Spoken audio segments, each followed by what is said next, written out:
அருமை தோழர்களே, இது கட்சி அரசியல் என்ற பொருளில் இதை பார்க்க வேண்டாம்.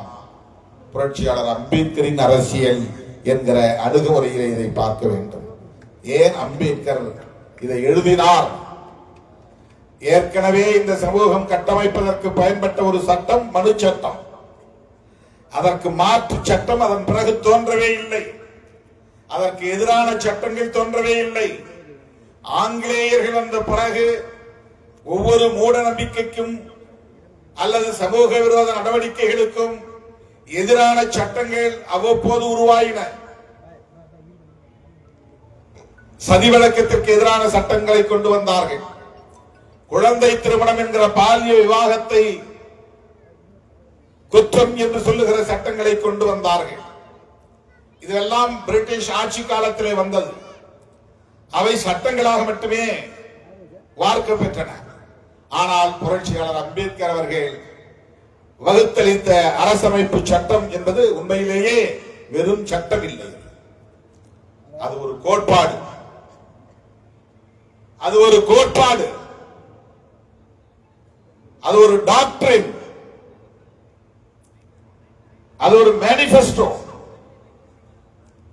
கொள்கை அறிக்கை.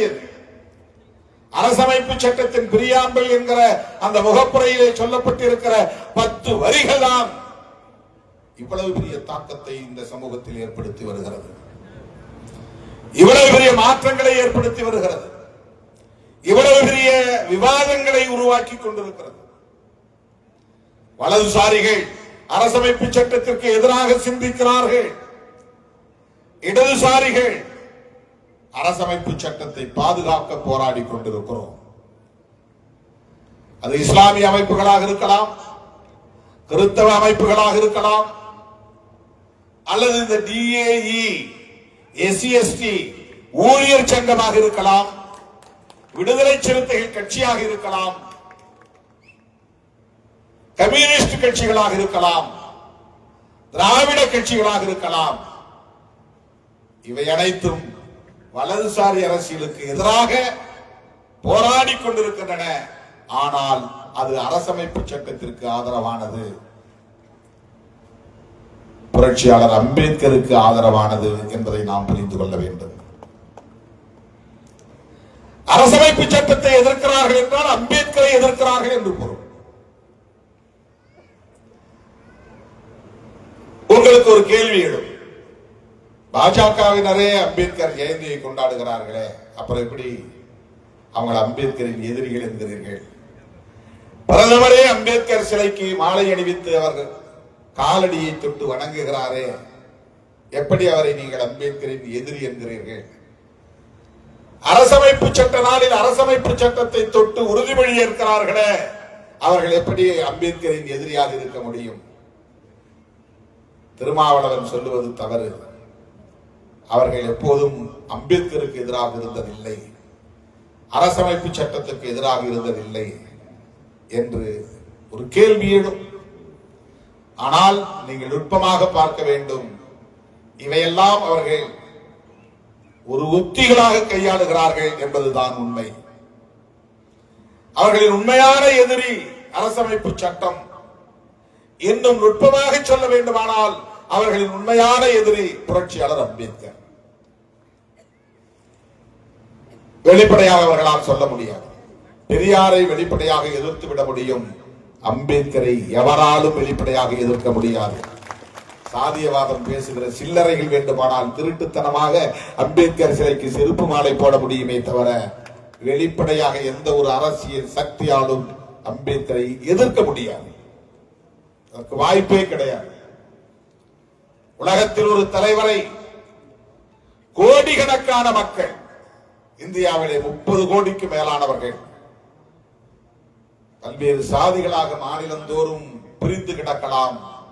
ஆனால் 30 கோடிக்கு மேலான மக்கள் குலதெய்வமாக ஏற்றுக்கொண்ட ஒரு மகத்தான ஆளுமை புரட்சியாளர் அம்பேத்கர். அவ்வளவு பெரிய மக்கள் சமூகத்தை எந்த அரசியல் கட்சியும் பகைத்துக் கொள்ள முடியாது.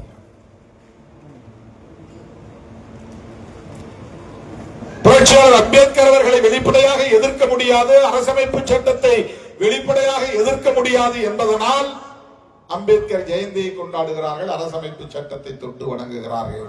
ஆனால் அவர்களின் அனைத்து செயல்பாடுகளும் அரசமைப்பு சட்டத்திற்கு எதிரானவை என்பதை நீங்கள் மறந்துவிடக் கூடாது. தோழர்களே, புரட்சியாளர் அம்பேத்கர் அவர்கள் எந்த ஒரு தனிப்பட்ட சமூகத்தையோ அல்லது கட்சியையோ மனதில் வைத்து அதை செய்யவில்லை. RSS என்கிற சங்கத்தை மனதில் வைத்து அவர் செய்யவில்லை.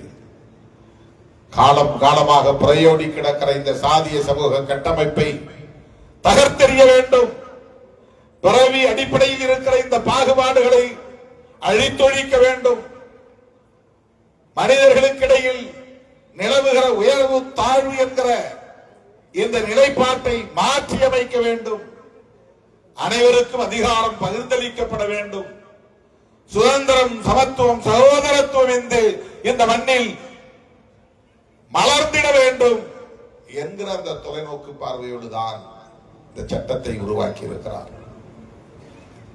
இந்த சங்கத்தை சார்ந்த தோழர்களுக்கு நான் விடுக்கிற வேண்டுகோள், நீங்கள் உங்களுடைய நண்பர்களுக்கோ உறவினர்களுக்கோ திருமணம் நடக்கும் போதெல்லாம் அரசமைப்பு சட்டத்தின் முகப்புரையை பிரேம் செய்து அவர்கள் வீட்டிலே மாட்டி வையுங்கள், பரிசாக கொடுங்கள்.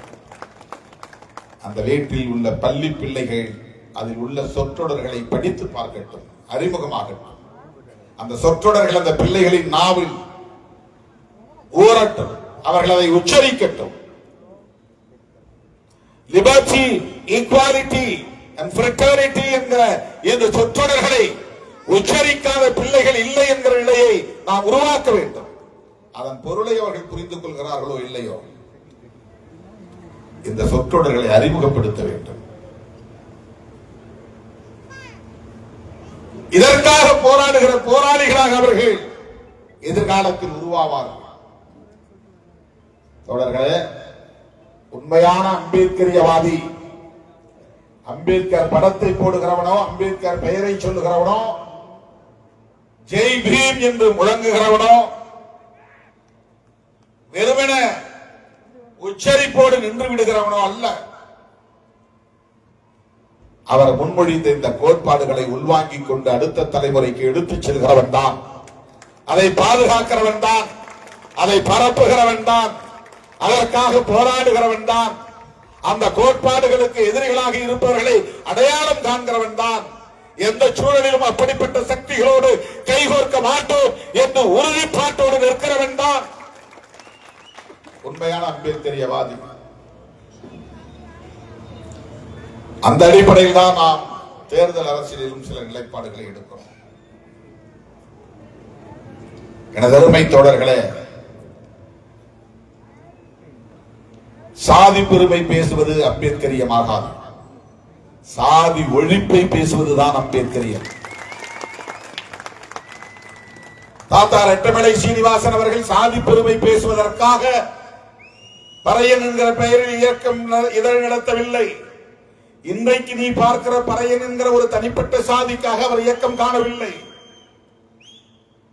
அவர் வாழ்ந்த காலத்தில் பறையன் என்கிற சொல் உலகம் முழுவதும் அன்டச்சபிள் என்கிற சொல்லுக்கு ஒற்றை சொல்லாக தமிழில் இருந்தது.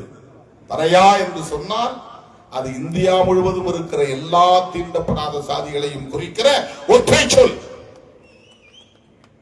மகர் என்கிற சொல்லுக்கும் கூட பறையா என்றுதான் பெயர். அப்படித்தான் உலகம் புரிந்து கொண்டது. மகர் அப்படிங்கிற ஒரு தனி சாதி இருப்பது யாருக்கும் தெரியாது. ஆனால் உலகத்தில் எல்லோருக்கும் தெரியும் பறையா என்கிற சொல். அது அன்டச்சபிள் என்கிற ஒரு சமூகத்தை குறிக்கிற ஒரு சொல். ஆளும் வர்க்கத்தை எதிர்த்து கலகம் செய்கிறவர்களின் பெயர் அது. ஆளும் வர்க்கத்தை எதிர்த்து நிற்கிற, மூர்க்கமாக எதிர்த்து போராடுகிற ஒரு சொற்றொடர் அது. அதனால்தான் பிரபாகரனை சர்வதேச பறையன் என்றார் சுப்பிரமணிய சுவாமி. அதனால்தான் சதாம் ஹுசேனை சர்வதேச பறையன் என்று சொன்னார் இங்கிலாந்து பிரதமர் ஜான் மேஜர்.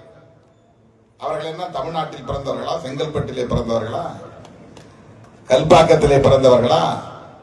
சதாம் ஹுசேனும் அண்ணன் பிரபாகரன் அவர்களும் இந்த பறையா என்கிற சொல் வலதுசாரிகளை எதிர்த்து நிற்கிற போராளிகள் என்று பொருள். பிற்போக்கு சக்திகளை எதிர்த்து நிற்கிற போராளிகள் என்று பொருள். ரெட்டவிளை சீனிவாசன் அவர்கள் சாதி பெருமை பேசுவதற்காக அந்த சங்கத்தை தொடங்கவில்லை, சாதி ஒழிப்புக்காக நாம் தலை நிமிர்வோம், தாழ்வெண்ணம் கூடாது என்று உரத்து பேசுவதற்காக அவர் பயன்படுத்திய சொற்றொடர். புரட்சியாளர் அம்பேத்கர் அவர்களோடு இணைந்து பணியாற்றிய பிறகு அதை அவர் கடைபிடிக்கவில்லை, பரப்பவில்லை. நாங்க இந்த சாதி பெருமையா சொல்லுவோம் அப்படின்னா நீ வலதுசாரிக்கு துணை போகிறாய் என்று பொருள். அவன் சாதியை பெருமையா சொல்லும் போது நாங்க எங்க சாதியை பெருமையா சொல்லுவோம் அப்படின்னு சொன்னா நீ RSS காரனுக்கும் பிஜேபி காரனுக்கும் துணை போகிறாய் என்று பொருள். அவன் அதுதானே சொல்றான். உன் சாதி பெருமையை நீ பேசு, சாதியை காப்பாற்று. சாதி பெருமையை பேசுனா சாதியை காப்பாற்று என்று பொருள். அது எப்படி அம்பேத்கரியமாக முடியும்? சாதியை காப்பாற்றுகிற எந்த நடவடிக்கையும் அம்பேத்கரியமாகாது. நாமெல்லாம் பிறப்பதற்கு முன்பே சாதியை ஒழிக்க வேண்டும் என்று பேசியவர்கள் புரட்சியாளர் அம்பேத்கர் அவர்களும் தந்தை பெரியார் அவர்களும். மாமேதை காரல் மார்க்ஸ் பாட்டாளி வர்க்கத்தின் மூலம் இங்கே ஒரு புரட்சியை உருவாக்கி சமத்துவத்தை நிறுவ வேண்டும் என்று கனவு கண்டவர். அந்த மாமனிதர்களின் கொள்கை வழியில் விடுதலை சிறுத்தைகள் கட்சி மட்டுமல்ல, பொன்விழா காணும் இந்த நலச்சங்கமும் செயல்படுகிறது, தொடர்ந்து செயல்படும், செயல்பட வேண்டும் என்று வாழ்த்தி பாராட்டி வாய்ப்புக்கு நன்றி கூறி முடிக்கிறேன். நன்றி, வணக்கம்.